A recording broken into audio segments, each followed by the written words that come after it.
Yeah, no, fair enough. And then I think one thing for sales is I would say it does require grit as well, 100%. because you're going to get so many rejections, so many downturns in your career that you need to be able to push through and persevere and just keep at it constantly. I believe hard work can beat talent in sales. Yep. You know what I mean? That phrase. Yeah. Yep. And I can say I'm pretty sure I'm one of those examples where I was not talented. I didn't even know sales, talking about communications. A lot of the selling these days is digital, right? Like whether it be a phone call, an email, or a Zoom chat. Or door knocking, I guess, if you want to go down that route. But I didn't know that you had to pick up the phone to sell. In the recruitment industry, technically you're selling through talking to people, and you're pitching positions, pitching companies to people, and definitely not the most talented talker in the company by far. Like being junior out of university, you think you're at this level. And one thing I've learned in my whole career, you go get your first job, and there are some really, really smart, like polished individuals in that space. And then when you move to potentially another company, there's just a lot of strong talent, strong people with skill sets that you never imagined that existed. In university, we wouldn't have gotten exposure to that. Like you think your prof is smart, but And to your point, I think when you surround yourself by really smart and successful individuals, it also accelerates your growth. 100%. Yep, for sure. Quick time check. I know this is kind of running. No, we're good. All right. We're good. I agree with what you guys said. I feel like talent, there's something to talent, but if you're willing to work hard and you have grit, it'll carry you far in sales. I think that's really just all it takes. Yeah. And so like I said, low barrier to entry. Low barrier to entry. Anyone can do it, but I will say it's one of those things where you should definitely do it young. Yes, this is true. It's a grind. It's a grind. It's a grind. There's a lot of energy, a lot of late nights. Yep. I think a lot of people get into this profession because they probably have aspirations to be an entrepreneur. Mm-hmm.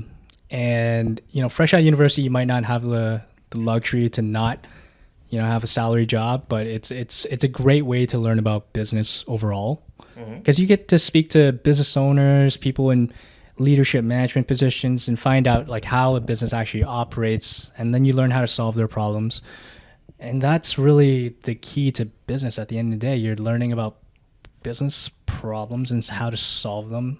I'll take a step back, actually, not even just business problems, people's problems. And then you just solve them. Yeah. And you get paid for learning how to solve those problems, because at the end of the day, it's just people are willing to business. pay People for are willing the to solve problems that, to be right? solved. Yeah. So it's there's a lot to learn from sales, but it's definitely one of those things where it's a lot easier to do it when you're young and you're a blank slate versus like when you get older and you have like an idea or what you think is like an idea of how the world should operate, how you should function in a business setting. Because like, man, sales it's a grind. You get real scrappy. Yeah.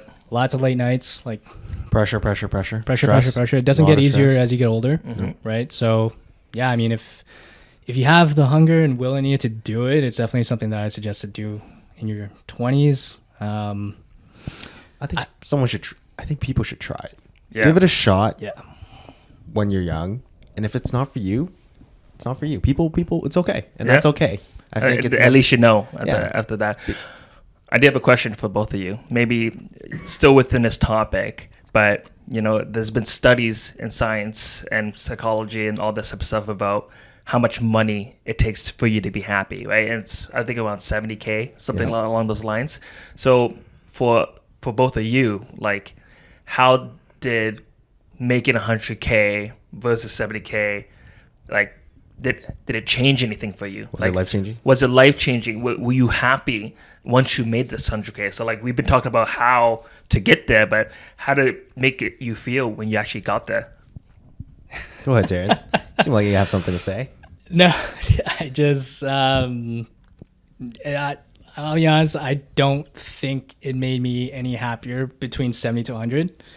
I'm really trying to think, was there that big of a difference? I don't think so. I think just hitting that goal the first time was like, all right, I set a goal, I got there, I can feel proud about that. Like, it was the sense of like just accomplishment from achieving something I set my mind out to do. Yep. Like that was great. But like lifestyle wise, did that 30K really make a difference after tax? After tax, yeah. Right. So I don't think so. Steve, what about you?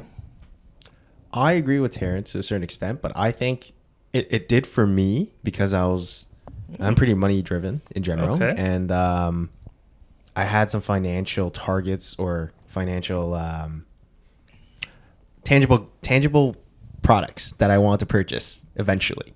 So by hitting 100K, how expedite did that, which gave me the ability to purchase a car that I wanted, and that in turn made me a lot happier because I was like, I finally, in addition to like unlocking that achievement, it's like unlocking an achievement in a game and getting past that boss level. You're like, I made it, but it's short lived. You were I'll happy say because of the short-lived. materialistic thing Yeah. that you were able to get from it. Yeah, but I would say it is short lived. Yeah. It's short lived, right? Like inflation aside, I feel like it's not. I think it's a great target. It's a good starting target, but at the same time, it depends who. I think it goes back to what your motivation is, and also what drives you and kind of your upbringing too. Because I've met people that fresh out of university, I asked them how much you want to make. 200. I'm like, that to me, if I heard that when I was in university, I would have been like, that's like really tough to me. But maybe that's someone else's standard of living. That's their standard of living, you know? So for them to make 100K, it's a walk in the park. They don't feel like they made it yet, you know? But for me, my lifestyle and what I grew up with, it's, yeah, I was happy. But like I said, short-lived. It wasn't like you're going to be happy for the rest of your life. I think if you're hungry enough to even target the 100K, you're going to want more. It doesn't stop at 100. I think that's what it is. The goalpost moves a little Yeah. and you're like, Yeah. it just doesn't Yep, stop. doesn't stop. So it's not like, okay, I got here. I'm really happy now. It's like, okay, I got here. What's next? Yep. What's next? What about you, James? What do you think? I'm on the same boat. Well, like for me, once I was able to cover financially all the necessities in life, like at the 70K mark, I was pretty happy. You know, I think that was the difference between, let's say, like 50K or like 40K to 70K. You know, like you didn't have to worry about those financials. And then everything above that 70K all the way up to the 100K, it was like little small things that like provided me happy moments, but it didn't really change my happiness to like a big Long degree. run. Yeah, long in the run. long run of things, it helped like happy moments. Like, you know, if I had the luxury to buy more things that were outside of the necessities, but it wasn't like, oh, like now that I'm 70 to 100K, I'm happy now. Like, no, I was happy before. There's just like little moments of happiness. So question for you, because you, among us three, you moved from a small town to Yep. the big city to achieve that, I guess, goal.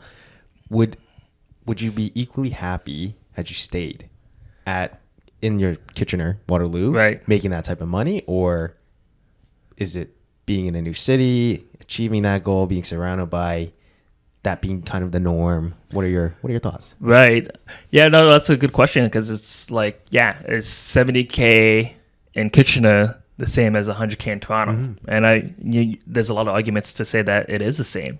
And so it might not be any different. And I might have the same level of happiness. So, you know, I think it does depend on where you live because the cost of living and the people that you're surrounded by. Like you said, like people in Toronto, they're all like six figures or like above type of thing. So you want to keep up with those people that are around you. But if you're in Kitchener and like that's very outside the norm and like everybody's making, you know, similar amount of money at the 70K mark, then I'd be happy with that as well. So I think it would be the same for me. I don't know if you can live in Toronto making anything below 70K these days. It's possible. Exactly. I think it's possible. It's possible, I think it's possible. but I don't know how you'd happy be in a you'd be. very uncomfortable and like Depends on your lifestyle. I mean, I think it'd be the happiness- equivalent to like how James was living when he first moved in the city. living in a room. I mean, Living in a You closet. living in the closet Like it was small. with roommates. yeah, you was forego tough. certain things, but like, Yeah. is it doable? Yeah, I think it's doable. Well, it's doable, but the question is, would you be happy?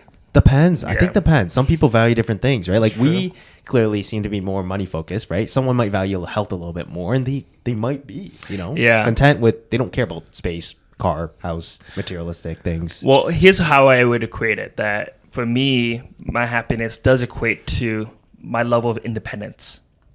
So like the more independent I am and not Freedom. relying on the freedom, Buys you freedom. right? It buys me freedom. Yeah. So if I have the financial freedom, then I'm happy.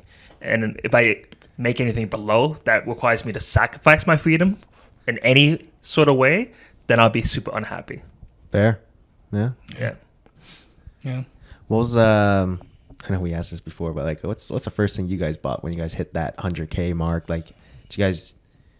What was something that you guys were willing to splurge on a little bit more, given that you achieved that milestone? There must have been something. There's no way, if you had that in the back of your head, there's something that you probably like. Oh, I always wanted this. Now I can do this or buy that. I think I bought my condo. Nice. That's good. I think I Garden paid off. place. Right? I paid off my student debt in Yeah. like the first year and a half of working, and then I spent the rest on the condo. I did the responsible thing. I didn't really do the fun thing. Which is Buy a car. Could have bought a car. Hey, I went and test Could've. drove the same car. I would have. It was very close. I was like, let's do Be smart. responsible. Yeah, be responsible. Yeah, I did like half and half, where I was paying off all my student debt, which is the responsible thing, but then I went off to travel, and I went to a lot of different countries that I would never have ever gone to, given my financial situation. But once I reached 100K, I'm like, oh, I got some money to spend. I can spend 2 weeks in this country and be able to afford it, right? In that experience. So that's what I did when I reached that level. You know what? I totally forgot that travel was a thing. I feel like I went through my I feel like I went through my travel phase too, where a lot of my income was spent. I wouldn't say a lot. You know what? A comfortable amount was just spent on travel. It wasn't enough to like hurt like my daily lifestyle or anything, but it was like I was willing to spend a bit on it, and I don't think I would have been able to afford to do that if I was. If you were making 70, right? Yeah. You're making like 70K in Toronto. You're not gonna really do much traveling. You might do like one traveling a year type of thing, but somewhere close by. But you're not going to go to like Asia and like all these in Europe and spend all these thousands of dollars. Depends on where you're going. I wish I did though. I wish I did. Depends on where you I go. wish I did. I did. I do not regret it. Yeah. No regrets. I mean, I feel like travel is like one of the best things that you can do for yourself, not just in your youth, but like in general. Like there's certain places in this world where I feel like you should go when you're young because the experience is so different. But Yeah, I mean, as long as you do it at some point, it's true. I highly recommend it. But anyways, I don't want to get too off topic. But I mean, to bring it home, I mean, at the end of the day, did it really make that much of a difference in terms of my overall happiness, my lifestyle? No, I think I like to keep things low key in general. Obviously I was able to afford better clothes. Went through a Lululemon phase where just athleisure clothing. It was great. But yeah, I mean, overall, it was just, I think it was just about achieving the goal. And then once you get there, you're like, okay, what's next? And I think a lot of people that like stay in sales or any sort of like entrepreneurial type route, that will always hold true. It's not about the money. Like you get there, you make the money. Sure, it's the target. That's how you keep score. That's how you hold yourself accountable. And then, but once you get there, it's like, okay, well, what else can I do? Yeah, what's There's possible? always something else afterwards. Right. So, I mean, that's a long-winded way of saying, did it make a big difference? No. It helps though. It helps. Yeah. Definitely helps. Yeah. So. But yeah, I mean, to wrap it up, I think our main takeaway here for someone in their early 20s, if we were to do it all over again, broadly speaking, there's two ways to go about it, right? You can be hyper specialized, or you can go the entrepreneurial route. You basically separate your inputs from your income.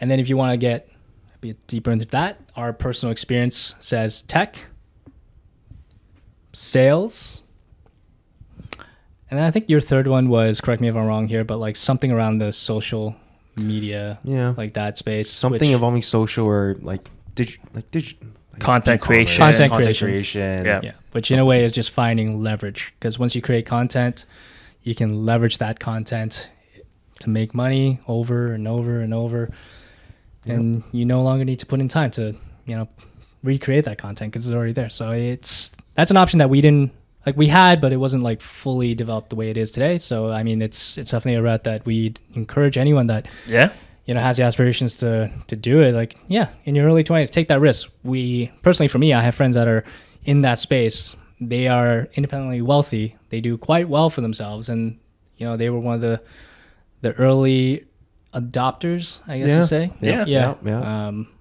They have a large following now, and they've done quite well for themselves. And for me, I look at them. It's like goals. How to make $1 million? Like that's the next video that I want to be able to make.